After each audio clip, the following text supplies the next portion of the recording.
Bonjour, je suis Frédéric Defresne, formateur à la prise de parole en public. Auteur, metteur en scène, formateur, j'accompagne le public vers l'art oratoire, l'éloquence. Accompagner le public vers l'art oratoire, vers la force de conviction, c'est lui donner la possibilité de prendre le pouvoir. Alors, pas le pouvoir sur les autres, le pouvoir sur soi. Pourquoi? Pour une raison très simple. Je vous demande d'imaginer une seule seconde que vous soyez en mesure, à chaque fois que vous preniez la parole, de convaincre, de mobiliser, de fédérer autour de vous. Et simplement, d'être écouté. Je vais dire enfin écouté.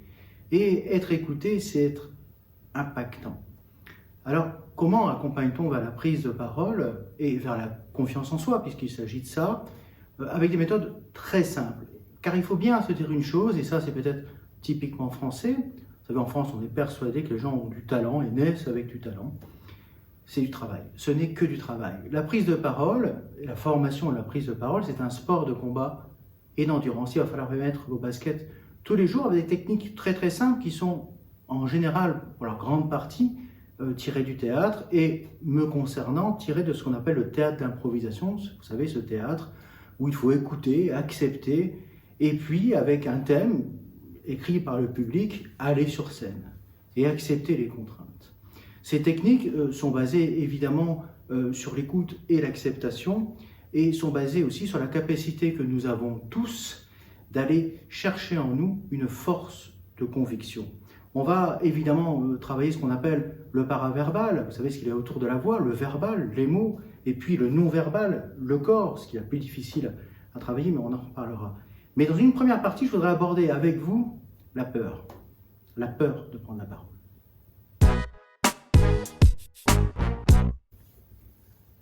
Savez-vous que, d'après une étude américaine, et on imagine que les Français se comportent pareil, la peur figure parmi les plus grandes peurs. Et pour rien vous cacher, elle est même devant la mort, devant les araignées, devant je ne sais quoi, ou la peur de prendre l'avion. Je pense que certains se reconnaîtront facilement. Donc vous avez peur. Et vraiment peur, à tel point que le comique, je veux dire, de stand-up Jerry Seinfeld, s'agissant de cette peur de prendre la parole, donc je rappelle que les gens ont plus peur de prendre la parole en public que de la mort, a fait cette blague, un peu noire évidemment, en disant à un enterrement, que préférez-vous, être dans le cercueil ou prononcer l'oraison funèbre? Je pense que vous connaissez la réponse. Alors, cette peur de prendre la parole, ça s'appelle la glossophobie.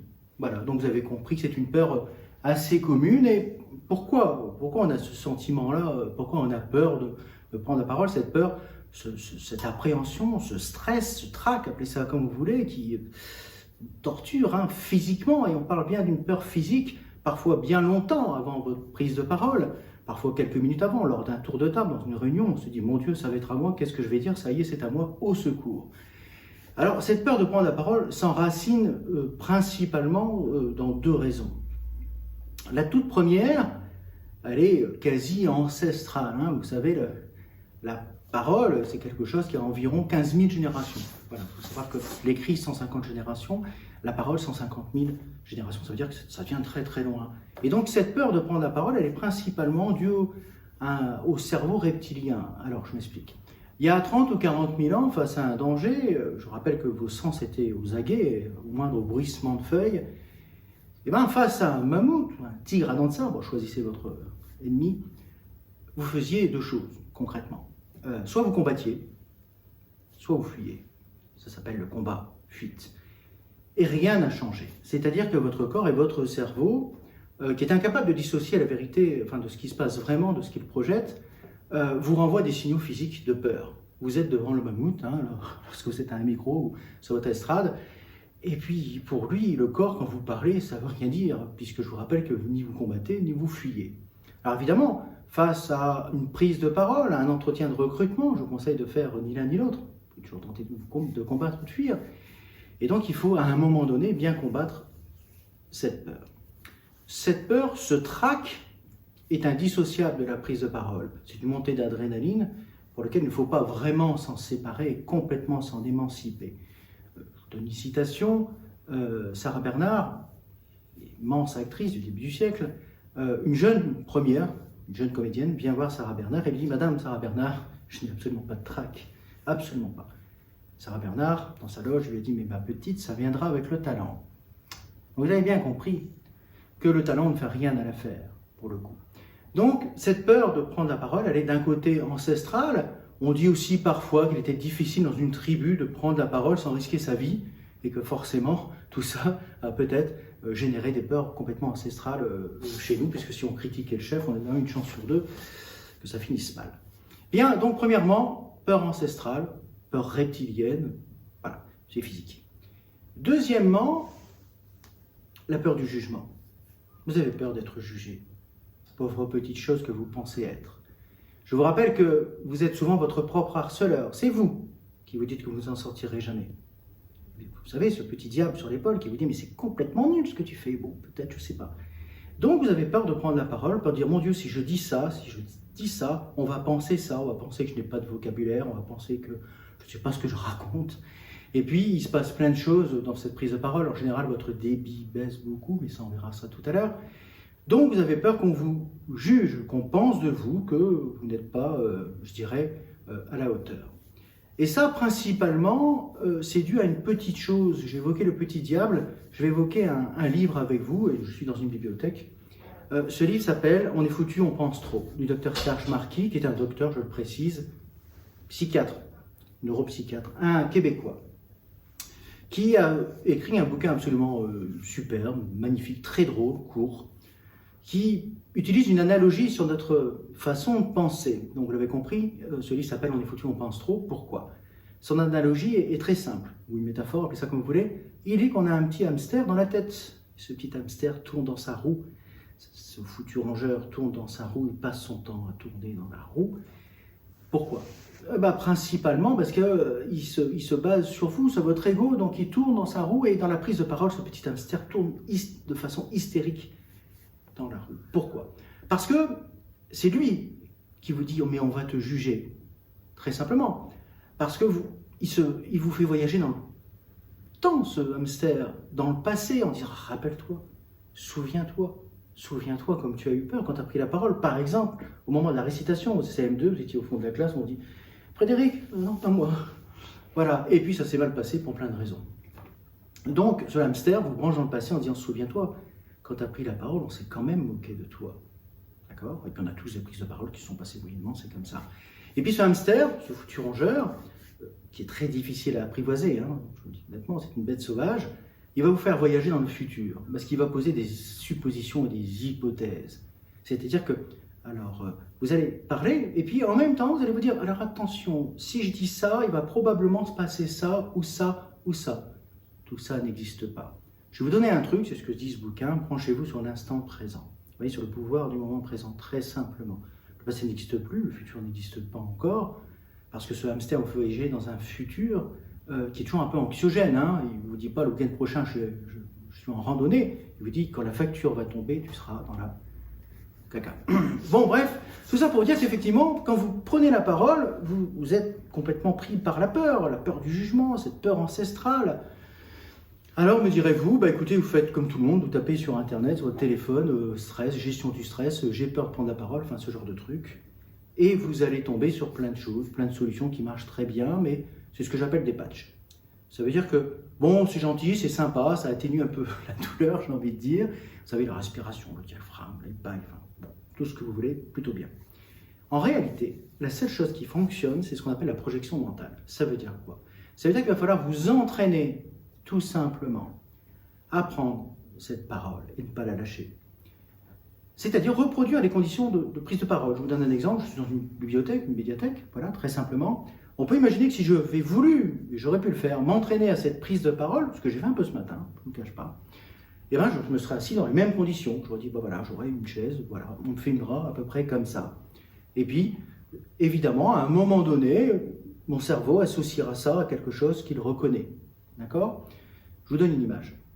Vous avez vu que dans une prise de parole, on utilise toujours des analogies. On essaye de faire incarner au public ce qu'on vit. J'imagine que beaucoup d'entre vous ont le permis de conduire. Bon. Alors, rappelez-vous, la première fois que vous êtes mis au volant, ici, la première fois que vous êtes mis au volant, c'est un peu panique à bord. Qu'est-ce que c'est que ça, ces pédales, votre cerveau a associé ça, c'était un peu panique, quoi. Je vous rappelle, hein, c'était le mammouth, quoi. Or, j'ai envie de dire, maintenant je sais que vous conduisez, je sais aussi que vous pensez parfois à autre chose en conduisant, je le sais. Vous êtes capable de conduire et de penser à autre chose. Je n'ai pas dit faire, j'ai dit penser. Évidemment, je vous invite à être très vigilant, mais enfin, votre cerveau, quand même, n'associe pas la conduite à une situation dangereuse. Il se dit, je suis en veille, je fais attention. Si vous vous entraînez suffisamment à prendre la parole, vous arriverez à ce genre de fonctionnement. C'est-à-dire que vous arriverez à parler à un public tout en pensant à autre chose, qui vous dit que je ne pense pas à ma liste de courses. Non, je pense à vous. Donc, très simplement, effectivement, vous avez vu, le seul truc qui fonctionne, c'est l'entraînement, c'est vous répéter sans cesse ce que vous allez dire et pourquoi vous allez le dire. Voilà, concernant la peur, comment la surmonter et j'allais dire vivre avec. Dans un deuxième temps, nous allons évoquer un tout petit peu ce qui se passe quand on parle. Alors, quand on prend la parole, il se passe quoi?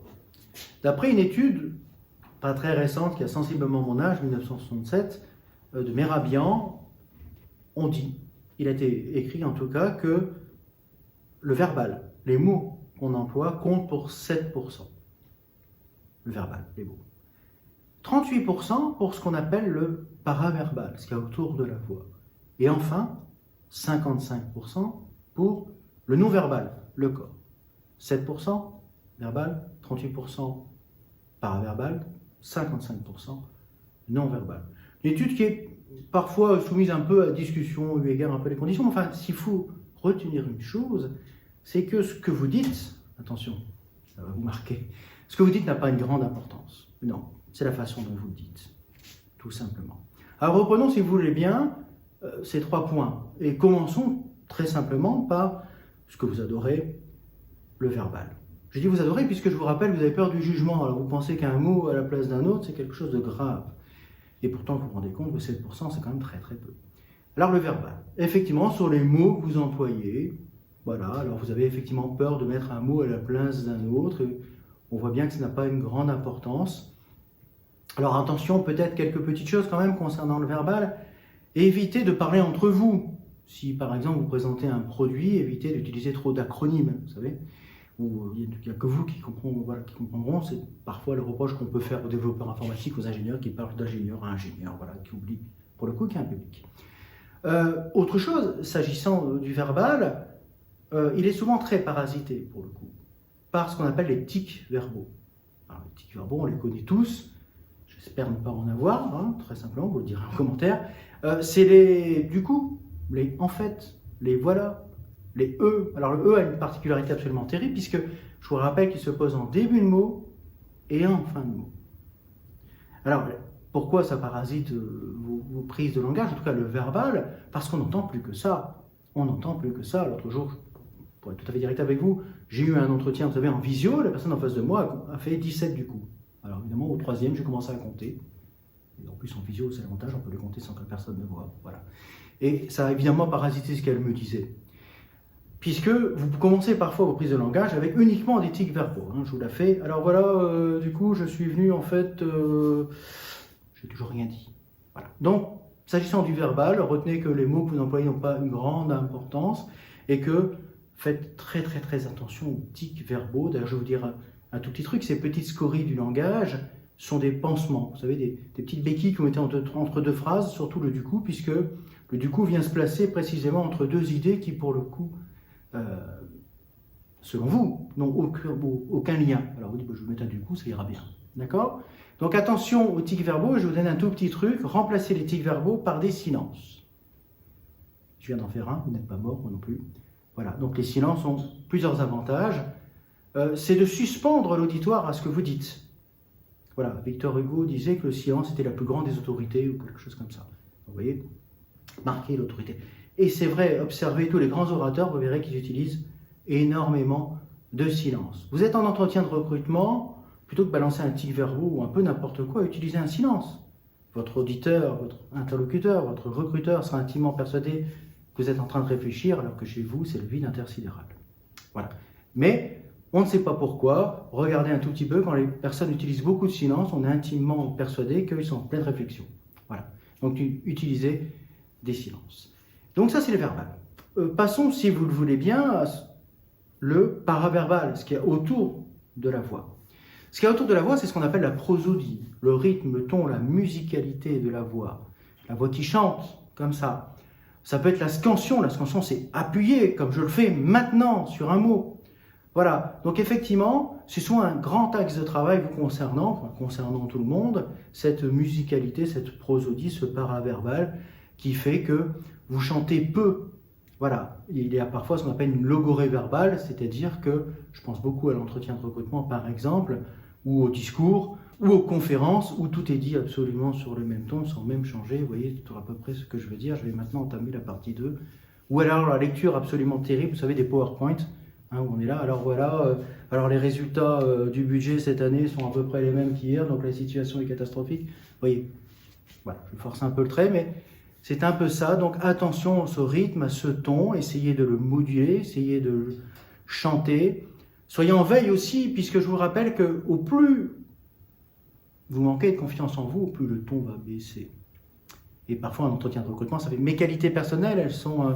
Alors, je dirais, principalement, je suis polyvalent, et même, vous voyez, vous avez le ton qui baisse comme ça, au fur et à mesure, il se décompose. Donc, veillez bien à cette musicalité, à ce ton. Moi qui suis comédien, je vais vous donner un truc de comédien. Les comédiens répètent leur texte à l'italienne. Alors, contrairement à ce que le mot peut laisser penser, à l'italienne, ça veut dire sans aucune intonation, sans aucun ton. Moi, j'ai joué Cyrano de Bergerac, pour le coup, je ne veux pas Cyrano.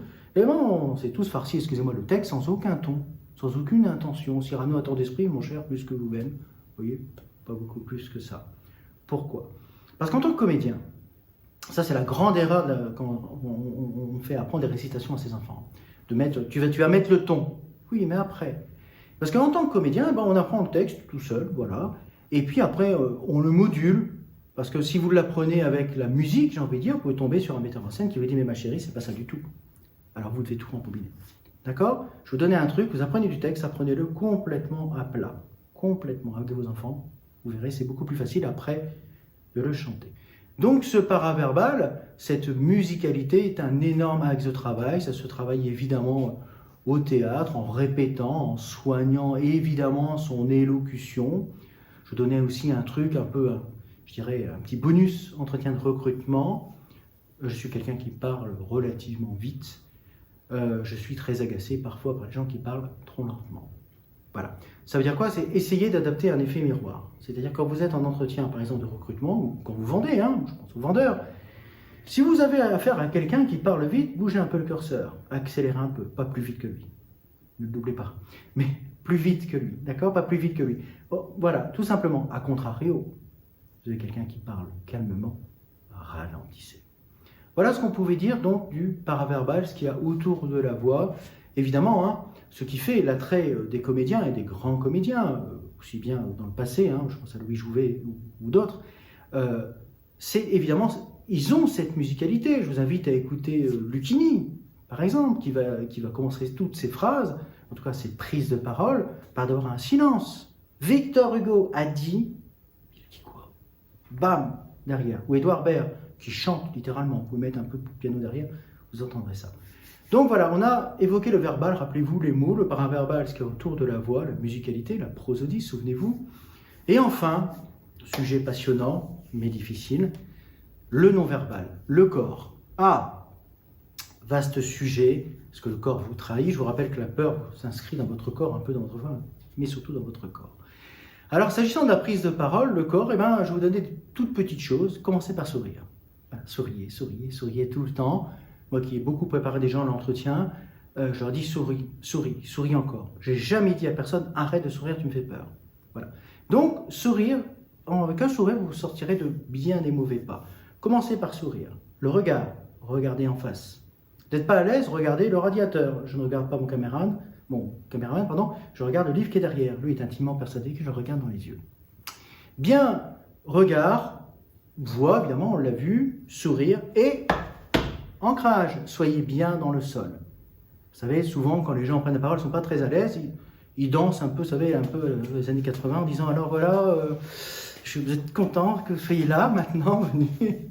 Bien, ça fait à peu près ça, vous voyez. Donc, quand on prend la parole, particulièrement en public, et qu'on est debout, parlons de cet exercice particulier, puisque vous avez vu que je me suis levé, évidemment, on se dit, qu'est-ce que je vais faire de tout ça là? Où est-ce que je mets mes mains? D'accord? Alors, quand souvent on n'est pas à l'aise, vous adoptez une position qui est souvent celui du nudiste. Ça fait à peu près ça. Ça fait, bon alors, merci d'être venu. Ou alors il y a le fusillé, vous savez. Bon allez, qu'on en finisse avec cette prise de parole. Bien, vous l'avez compris, les positions des mains doivent être le plus naturelles possible. Évitez peut-être de paraître aussi trop à l'aise, parce que vous savez, il y a le gars, enfin pardon, la personne qui est cool comme ça. Oui, donc alors je suis venu vous préparer la prise de parole, tranquillement. Il y a le super cool. Bon, on est là comme ça, je regarde le sol, tout va bien. Évidemment, il y a un entre-deux. Moi, je vous donne plutôt le conseil d'utiliser vos mains, comme j'essaye de le faire, avec ce qu'on appelle des gestes de ponctuation. C'est-à-dire des gestes qui viennent renforcer votre discours, qui peuvent l'imager. Écoutez, le grand bond en avant qu'on a fait, évidemment, c'est un petit pas. Vous avez compris un peu l'idée. Donc ces gestes de ponctuation vont vous aider littéralement à illustrer votre discours. Alors attention, très souvent, je vous le dis parce que moi je suis droitier, donc j'aurais tendance à utiliser beaucoup la main droite, donc je vous invite un tout petit peu à utiliser aussi la main gauche pour équilibrer un tout petit peu ce discours. Voilà ce qu'on pouvait dire à peu près au niveau du corps. Évidemment, attention aussi, je vous donne un tout petit truc, quand vous dites oui, mais que votre corps dit non. Alors ça fait quoi? Alors Excel, les tableaux croisés dynamiques. Oui, je maîtrise parfaitement les tableaux croisés dynamiques. Alors, je force un peu le trait, mais ça donne un peu ça. D'accord? Donc pour travailler le corps, vous avez vu tout à l'heure que la projection mentale permettait effectivement, autant que possible, de s'émanciper de la peur. Pour travailler le corps, je dirais que la seule chose à faire, c'est de vous filmer. Ce qui se passe là, c'est un exercice absolument impitoyable. Voilà, c'est comme ça. Donc filmez-vous et vous verrez un tout petit peu si vous avez ce que j'appelle par exemple des tics un peu, vous savez, objets transitionnels. C'est-à-dire que vous n'êtes pas très à l'aise, vous allez par exemple faire ça avec votre écharpe. Vous pouvez faire ça avec son collier ou un stylo. Vous verrez que les gestes que vous faites pour vous rassurer. Ensuite, si vraiment vous voulez, je dirais, passer à un stade supérieur, indiscutablement, c'est du théâtre. Bien, abordons maintenant, puisqu'on a abordé, je dirais, la peur de la prise de parole, et puis ce qui se passe quand on prend la parole, abordons plutôt la structure de votre prise de parole, avec ce souci de la forme. Alors, on va peu discuter du fond, parce que le fond, je ne le connais pas, c'est le vôtre, mais utilisons la forme qui est aussi importante que le fond. Très bien, avec plusieurs règles d'or. La toute première, c'est qu'il va vous falloir vous débarrasser de quelque chose, votre volonté d'informer. Vous avez souvent la volonté d'informer votre public. Oui, c'est légitime, sauf que ce n'est pas tout à fait une information, c'est un message que vous lui donnez, ce qui n'est pas la même chose. C'est-à-dire qu'il ressort avec quelque chose. Vous voyez, une intention, un cadeau, un trésor. Vous devez commencer votre prise de parole, vous pourriez le faire en disant, à travers cette intervention, vous donner les clés de la prise de parole. Et auquel cas, on imagine, je l'espère, vous sortirez de là avec quelques clés. Donc vous avez vu, ce n'est pas une information, je ne vous délivre pas les informations comme ça en disant, voilà, c'est le 20h. Non, c'est je suis là pour vous, avec vous, et je vais vous donner quelque chose, et j'espère que vous en ferez quelque chose. Donc ça, c'est la première chose. Pensez au fait, évidemment, quelle est votre intention, avec quoi voulez-vous que le public reparte. Ça, c'est la toute première chose. Ensuite, il va falloir structurer un peu votre prise de parole, puisque le temps vous est compté, et que grosso modo, moi, quand je forme, par exemple, des conférenciers, s'ils ont 10 minutes, je leur dirais, tu n'as qu'un message. 20 minutes, peut-être 2 messages, pas beaucoup plus. Les gens retiennent très peu de choses, même vous-même. C'est-à-dire, souvenez-vous, par verbal, vous allez retenir 2-3 petites choses, peut-être pas beaucoup plus, et c'est déjà énorme. Donc, il va falloir structurer votre prise de parole pour que tout ça soit, je dirais, bien cadré, et surtout que le public identifie ce qui se passe et comment ça se passe. Alors pour ça, on va utiliser une technique qui vient à la fois, je dirais, de l'Antiquité, je l'ai dit tout à l'heure, ça fait à peu près, je crois, 150 000 générations que l'écrit se transmet, les Grecs ont beaucoup travaillé ça, et puis de choses beaucoup plus récentes, qu'on appelle par exemple le storytelling, qui est l'art de raconter des histoires. Puisque, je vous le rappelle, vous êtes là pour raconter une histoire, la vôtre, en tout cas celle que vous voulez faire passer. Je vous rappelle que vous êtes un passeur de messages. Et alors, le storytelling, c'est quoi? C'est l'art de raconter une histoire. Il était une fois. Avec évidemment une structure narrative bien adaptée, hein, grosso modo, qui est celle de ce bon vieux conte de fées.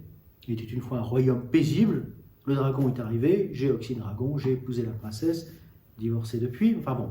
Ce que je veux dire par là, c'est qu'effectivement, vous allez raconter une histoire, vous allez délivrer un message et probablement résoudre un problème. Et donc, effectivement, ce storytelling, cette façon de raconter, je dirais, des histoires, doit s'ancrer dans une technique narrative. Alors, on va reprendre le « il était une fois ».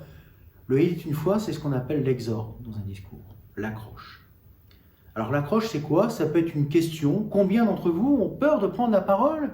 Oui, hein? Ça peut être une affirmation. Le talent ne fait rien à l'affaire. Ah, d'accord. Vous avez vu, c'est une façon d'accrocher.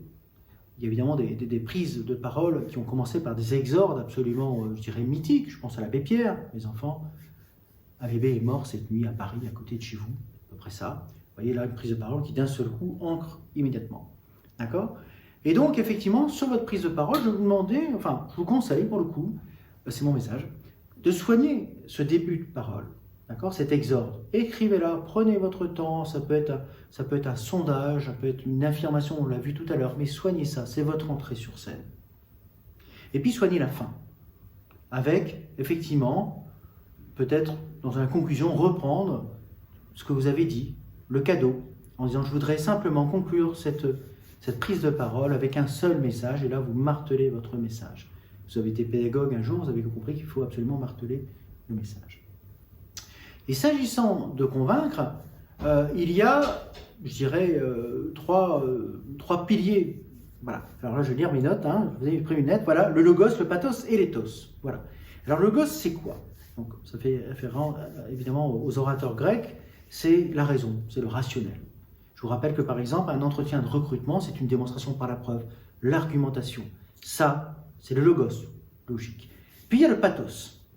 Parfois mal utilisé, le pathos va susciter l'émotion. D'accord? Et enfin, le ethos, c'est la légitimité, c'est-à-dire qui êtes-vous pour affirmer ça?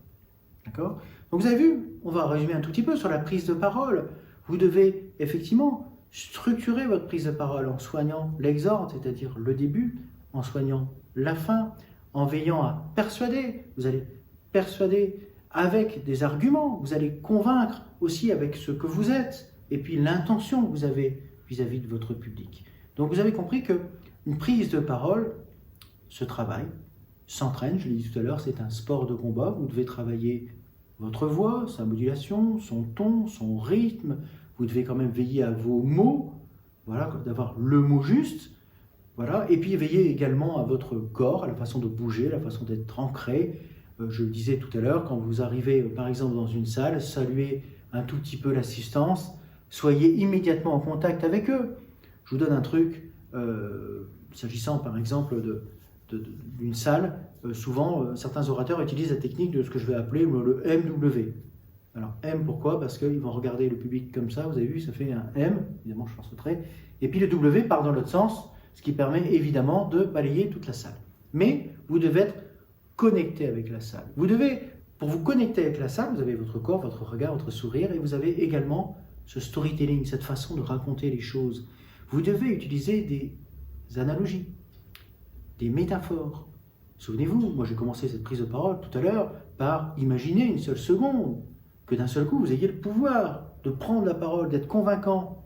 Vous avez vu, je vous demande d'être avec moi et je suis avec vous. Imaginez une seule seconde. On peut utiliser des métaphores. Souvenez-vous tout à l'heure du bouquin que j'ai évoqué de Serge Marquis qui utilise la métaphore d'un hamster qui tourne dans sa roue s'agissant de vos pensées. Donc, essayez d'incarner vos discours, essayez de les imager. Le public doit être avec vous. Vous avez quelques minutes, quelques secondes pour incarner un personnage. Vous savez, on dit parfois cette phrase absolument cruelle, qui va vous mettre un peu la pression. On n'a pas deux fois la chance de faire une bonne impression. C'est vrai, plein de choses se jouent en 20 secondes.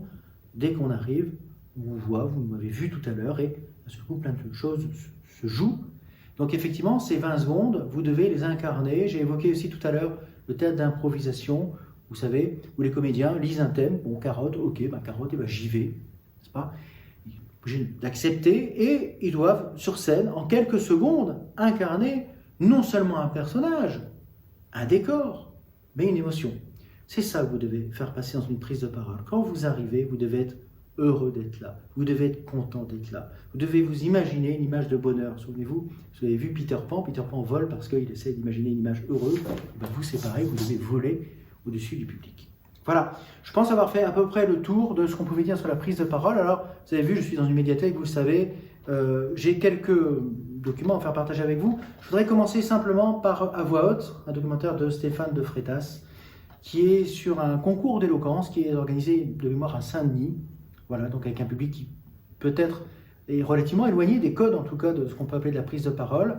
Et je vous rappelle que la parole est un marqueur social. Ce qui veut dire qu'effectivement, travailler la prise de parole avec un public qui en est éloigné va les élever d'une manière générale. Le documentaire est absolument extraordinaire. Je prends le livre également de cet auteur, Stéphane de Freitas, Porter sa voix. Voilà, qui est également rempli de techniques, d'exemples. À noter, je reviens encore une fois sur À voix haute, qu'un autre livre qui n'est pas présent mais qui est disponible ici, je le sais pour avoir emprunté à la bibliothèque ce livre, le livre de Bertrand Perrier, qui est l'avocat coach, voilà, qui a fait effectivement un livre. Alors, il y a énormément, il y en a beaucoup, on en a choisi un qui s'appelle Speak Up, énormément de livres qui sont dédiés évidemment à la prise de parole avec des exercices absolument techniques à faire chez vous, seul, face à votre miroir. Tout ça marche excessivement bien. Je pense qu'on apprend la prise de parole comme une langue étrangère. Ça veut dire que faites ça tous les jours.